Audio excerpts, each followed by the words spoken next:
Just had the morning session of the Undercover Policing Inquiry, Phase 3 of Tranche 1. David Barr has finished his opening statement now. There's a few bits in it. Well, this is him. If you didn't watch it. There was 100 people watching, which is more than previous. How many? Got 100 people watching. That's loads, yeah. Yeah, I've just noticed that there's sugar. Chris turned up with donuts earlier, and I've been scoffing donuts. Apologies for that. So yeah, what were your thoughts on the first section then, Chris? Yeah, I mean, it's a lot of the stuff he was saying I hadn't heard before. So I was trying to process it. That's the thing, if you're a nerd, like what it says one thing and you go off on searching for that thing, and he said another 20 things by then. There's a few interesting things. For instance, that the MI5 directed the raid of the Workers' Revolutionary Party place back in the mid-70s, the White House. The White Meadow is also known as the Red House. Yeah. It's kind of interesting that it seemed to say in the inquiry that the police done it, and then against the local police, I guess, local special branch done it against the order, against the thoughts of the Met, and then the kind of it, yeah, so I mean, it's all a bit puzzling. I mean, I suppose it speaks to the wider point that there doesn't seem to be anybody particularly responsible. Very conveniently, yeah. I mean, I guess we'll hear more of that with Elizabeth Lester giving evidence on Friday. She was one of the Workers' Revolutionary Party who's recently been admitted as a CP. Yeah, I don't know what Vanessa Redgrave recently made a day. Also, a former member of the WRP has got to say about that. Probably not much these days. I noticed you tried to tag her on Twitter, but I don't think she's not on Twitter. No, I just said Vanessa. Just call out her name.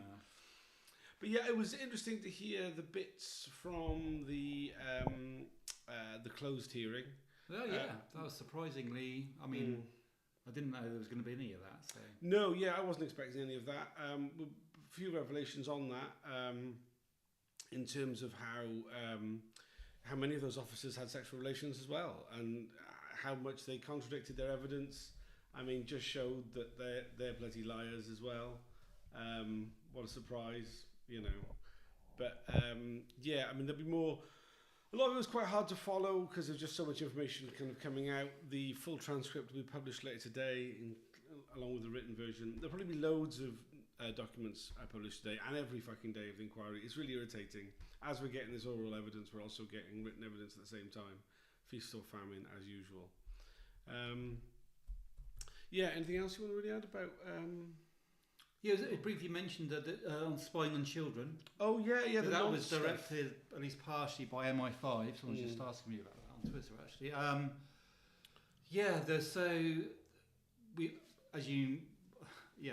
We've been writing a report on the evidence published. That is the Undercover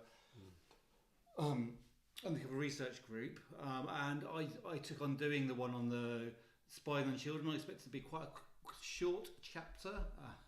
I was wrong on that. It's like 16 pages long, my draft. I'm sure that Evelyn and Donald would cut that down substantially. But I mean, the implication is that there was a lot of that going on, and it did seem in one particular officer's case, he seemed to be almost obsessed with spying on kids. But maybe it was actually at the direction of MI5 and that just feeds into that whole thing, is that the establishment seems to be petrified of youth, of stuff that's going on that they didn't know about because they're all middle-aged and white and live in Whitehall, and they don't really know what the fuck's going on. So I suppose it's this fear of the unknown that fed into, and obviously, pretty disgusting that happened. Yeah, fucking gross, man. Quite frankly, fucking gross. I mean, like, it was quite telling, the sort of thing of like, do not approach the schools directly, but find a less embarrassing method in which to infiltrate these children's lives. Really, really, unpleasant. I mean, like, it's one of these things which, when we started off, we thought this was going to be a fairly minor thing, but it seems to have been quite huge, really. Grim. Yeah, definitely an emergent theme. Yeah, it was not something I mean, it goes alongside a lot of that sort of security service stuff, which at the beginning, though some people had some sort of idea that it might be bigger than we thought. It's much, much bigger. It seems they had much more direct and control and much contact than we ever thought was the case. Yeah, I mean, because we have this written witness statement by witness Z or Z, if you're from North America, I guess, from MI5. Yeah. I mean, but it now seems that is not really good enough, given how much their involvement was. Certainly in directing to get particular bits of information, like membership lists of various branches of the SWP, etc. So I think it does call for a live witness. And I'm not sure, is Stella Remington still alive? I think so. Because obviously she is known as obviously a former head of MI5, and in her autobiography, she actually talks about her time in the units that spied on sort of lefties, communists and stuff. Right. So obviously no secret that she'd done that activity. So if she is still alive, let's have a look. So, I mean, she could be called as a witness in an open hearing, couldn't she? Because it's totally documented. I mean, for most MI5 officers, their identity is still secret, even though it's, so they've got that to hide behind. But in her case, and some other, I guess, heads of MI5, I guess they could be legitimately called. Well, they've got a public profile. So absolutely. I mean, Stella. I mean, she wrote a bunch of novels as well, didn't she? Yeah, I to be honest with you, I didn't read any of that. To be perfectly honest. Yeah, she's still alive. Yeah. So Stella, I'm not looking forward to see you in tranche 2. Yeah. Years. Yeah, I mean, I was quite surprised by that Witness Z document originally. I thought, they've gone out of their way to sort of like publish to write something. But then as it becomes clear, that was just damage limitation, essentially, that coming out, really. And there's a hell of a lot more to be said. Whether we'll get that much more, it's hard to tell whether Mitting would call any of these people. Yeah, I mean, MI5 are not in the remit. No. I mean, so in that sense, we were kind of surprised how much evidence there was from MI5.